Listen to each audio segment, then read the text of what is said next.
May 16, 2025. The Greater Toronto Area just crossed a historic threshold. Over 30,000 active listings, the highest level ever recorded in the region. To put that in perspective, the last time Torrey reported such numbers was when current mortgage holders were 5 years old. But behind this unprecedented inventory surge lies a deeper problem few are talking about. This isn't just about more houses hitting the market. This is about a synchronized shock to Ontario's housing ecosystem, driven by forces that have been building pressure for nearly 5 years. The Toronto Regional Real Estate Board reports that listings have risen by almost 25% in the first 3 months of 2025, compared to the same period a year ago. Meanwhile, sales have edged up by only 5.3%. Creating a fundamental imbalance that's reshaping how Ontarians buy and sell homes. What we're witnessing isn't a gradual market adjustment. It's a systematic unwinding of pandemic-era real estate patterns, and the numbers tell a story that goes far beyond simple supply and demand. The data reveals the magnitude of what's unfolding across Ontario. New listings in May 2025 totaled 21,119 units, representing the second busiest May on record according to TRREB statistics. This surge represents a 14% increase compared to May 2024, yet sales activity couldn't keep pace with this inventory flood. The Ontario Real Estate Association reported 42,545 new residential listings in September 2025 alone, marking the largest number of new listings added in any September in history. The provincial picture shows even starker contrasts. Ontario home prices edged down to $852,036 in June 2025, even as the province recorded the highest number of new listings for any June on record. The average selling price represents a 0.8% decrease from the previous month and a 6.7% decline year over year, according to data from multiple real estate boards across the province. Active inventory reached 31,603 properties by June, representing a 30.8% increase from June 2024. These numbers become more significant when viewed against the backdrop of mortgage market dynamics. The Bank of Canada reports that approximately 1.2 million mortgages are renewing in 2025, with an additional wave expected in 2026, bringing the total to roughly 60% of all outstanding mortgages. About 85% of mortgages renewing in 2025 were originally contracted when the Bank of Canada rate was at historic lows between 2020 and 2021. The average mortgage payment increase for renewals ranges from 15% to 20%, with some homeowners facing increases up to 40%. The Canada Mortgage and Housing Corporation published data showing that ground-oriented housing starts rose modestly by 5% in the first half of 2025 compared to the same period in 2024, while condominium completions reached record levels. New condominium apartment completions are expected to continue driving increased listings throughout 2025. The sales-to-new listings ratio, a key market indicator, has shifted dramatically as inventory accumulates faster than buyers can absorb it. Regional variations paint a complex picture across Ontario. The Greater Toronto Area leads with the highest absolute numbers, but percentage increases vary significantly by market. Hamilton-Burlington saw 908 homes sold in May 2025, up 13% from April but still 14% below the previous year and 37% under typical May levels. Ottawa's average selling price increased 1.5% year over year to $630,000 in August 2025, showing more resilience than Southern Ontario markets. Sarah Chen sits at her kitchen table in Mississauga, laptop open to her mortgage renewal documents. The numbers don't add up the way they used to. Her 5-year fixed mortgage at 1.4% is expiring in July, and her lender is quoting 4.2% for renewal. The payment increase means an extra $847 per month, or $10,164 annually. She purchased her 3-bedroom townhouse in 2020 for $650,000.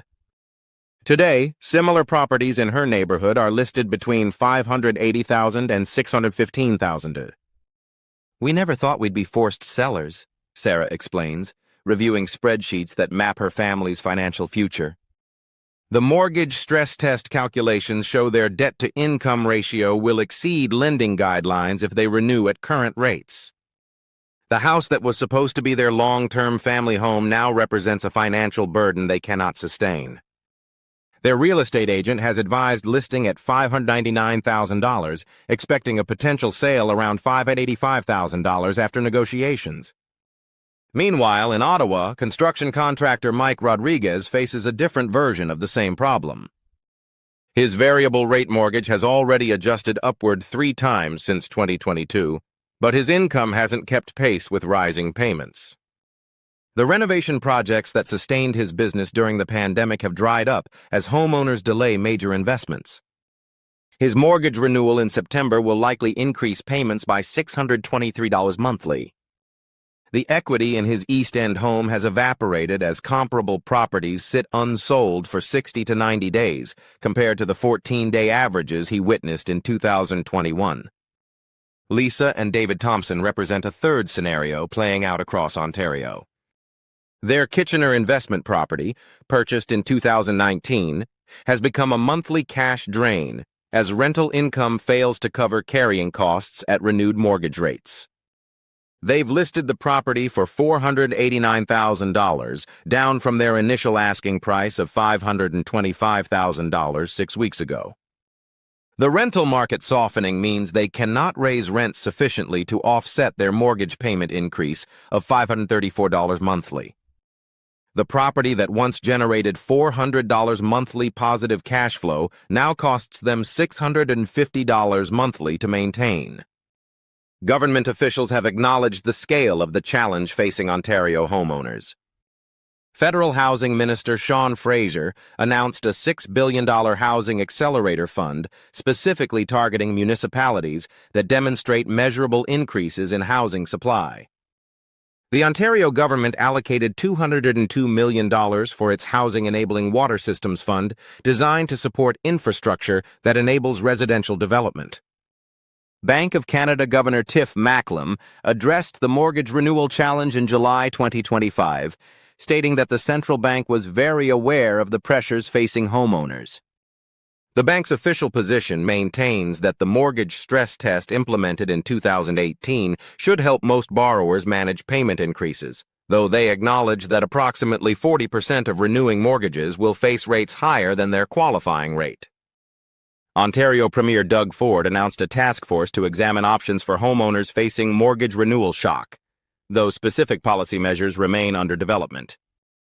The Canada Mortgage and Housing Corporation released updated guidance acknowledging that unprecedented numbers of homeowners will face affordability challenges through 2026.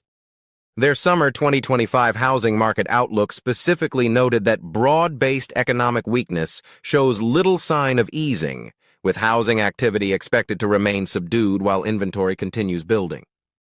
What we're witnessing represents a feedback loop decades in the making. Ultra-low interest rates from 2020 to 2022 created artificial demand that pushed home prices beyond sustainable levels relative to income growth. Those same low rates encouraged speculative buying and investment property purchases that are now unwinding as carrying costs exceed rental yields. The mortgage market's heavy reliance on 5-year fixed terms means renewal shocks arrive in concentrated waves rather than gradual adjustments. The synchronization of these renewals creates what economists call a bunching effect. Rather than market adjustments spreading over time, they occur simultaneously across thousands of households facing similar renewal timelines. This concentration amplifies individual financial stress into systemic market pressure. The resulting inventory surge represents forced liquidation rather than natural market turnover.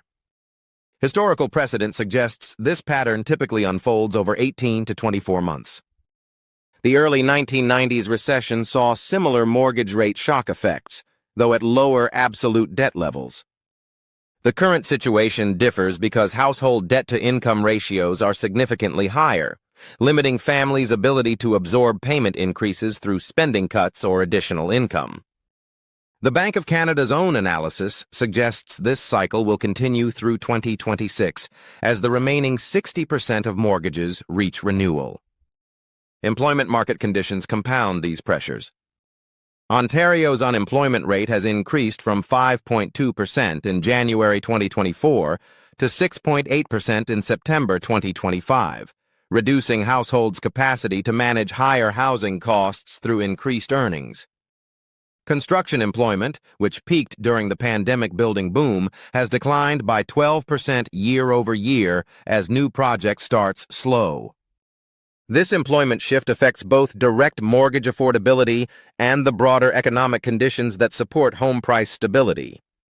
Regional market analysis reveals stark variations in how these forces play out across Ontario. The Greater Toronto Area, with the highest absolute home prices, faces the largest dollar value corrections. Homes purchased for $1.2 million in 2021 now list for $950,000 to $1.05 million, representing nominal losses of $150,000 to $250,000 for recent buyers. However, markets like Windsor and London show smaller absolute dollar declines but similar percentage corrections. Northern Ontario markets present a different dynamic entirely. Cities like Thunder Bay and Sudbury experienced smaller pandemic-era price increases and consequently face less severe correction pressures. Timmins and North Bay actually show modest price stability as resource sector employment provides some economic insulation from Southern Ontario's housing market pressures. Employment patterns create winners and losers within the correction. Government employees with stable incomes and existing homeowners with low fixed rates can take advantage of increased inventory and reduced competition. Technology workers in Ottawa and Waterloo, who maintained employment through recent sectoral layoffs, find themselves with unprecedented buying opportunities. Conversely, construction workers, real estate professionals, and mortgage brokers face both income reduction and potential housing affordability challenges. The condominium market shows particularly acute stress patterns. Toronto condominium inventory has reached decade-high levels as investors exit properties that no longer generate positive cash flow. The rental market softening means condo investors face the dual challenge of higher mortgage payments and reduced rental income. Pre-construction deposits committed in 2022 and 2023 now appear overvalued relative to current market conditions, creating completion risk for projects scheduled for 2025 and 2026 delivery. The ripple effects extend beyond residential real estate into related sectors. Furniture and home improvement retailers report declining sales as homeowners delay discretionary spending to manage higher mortgage payments. Moving companies report increased activity as families downsize to manage affordability challenges, but reduced activity for improvement-related relocations. Mortgage brokers report application volumes up 23% year over year as homeowners shop for renewal options, but approval rates have tightened significantly. The fundamental question facing Ontario's housing market is whether this represents a healthy correction towards sustainable price levels or the beginning of a more severe downturn. Current inventory levels suggest the adjustment phase will continue through at least mid-2026 as the remaining mortgage renewals work through the system. The pace of price adjustment will largely depend on employment conditions and the Bank of Canada's future rate decisions. Economic modeling suggests three potential scenarios. The optimistic case sees gradual price declines of 8% to 12% over 18 months. With market stabilization as employment conditions improve and mortgage rates eventually decline. The base case projects price corrections of 12% to 18% over 24 months, with extended adjustment periods in markets with the largest pandemic-era gains. The pessimistic scenario involves price declines exceeding 20% in major centers, potentially triggering broader economic effects as household wealth decreases and consumer spending contracts. The policy response remains critical to determining outcomes. Mortgage payment relief programs, tax policy adjustments, or immigration changes could all influence the speed and severity of market adjustment. However, the scale of mortgages requiring renewal means individual household decisions will likely drive market outcomes more than policy interventions. International comparisons provide some context for Ontario's situation. New Zealand experienced similar dynamics in 2023 and 2024, with inventory surges leading to price corrections of 15% to 20% in major markets. Australia's housing market showed resilience through higher interest rates, though their mortgage market structure differs significantly from Canada's term-based system. The United States, with its long-term fixed-rate mortgages, avoided similar renewal shock dynamics but faced different affordability challenges. The data tells a clear story about Ontario's housing market transformation. From May 2025's historic 30,000 active listings in the Greater Toronto Area to the province-wide surge of 42,545 new listings in September, inventory has reached levels not seen in decades. With 1.2 million mortgages renewing across Canada in 2025 and mortgage payment increases averaging 15% to 20%, the forced selling pressure will likely continue through 2026.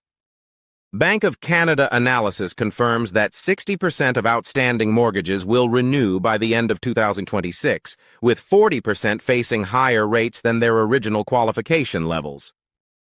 Regional markets from Windsor to Ottawa show varying degrees of adjustment, but the underlying dynamics remain consistent. Increased supply, constrained demand, and systematic pressure from mortgage renewal obligations. The implications extend far beyond individual transactions or quarterly statistics.